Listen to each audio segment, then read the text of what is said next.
Today I'm going to show you how to jump start or actually throw start the DJI Mini 3 Pro because it's pretty cool, and sometimes you just can't start from the ground because here it's full of debris like roots from the trees and pine cones and everything else. So if I put the drone on the ground, it will just smash the propellers into all of this and it will be no good. So to do this, just hold the drone in your hand, start up the propellers by pulling these two joysticks down to the middle like this.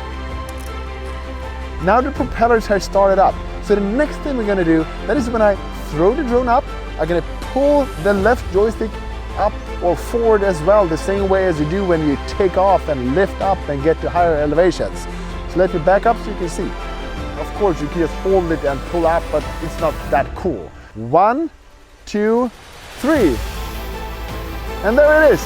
And then to catch it again, when you put your hand under it, it's going to take off up because it thinks the ground is there. So hold your hand here and then pull the left joystick down, so you're going to land, and then just position your hand under the drone.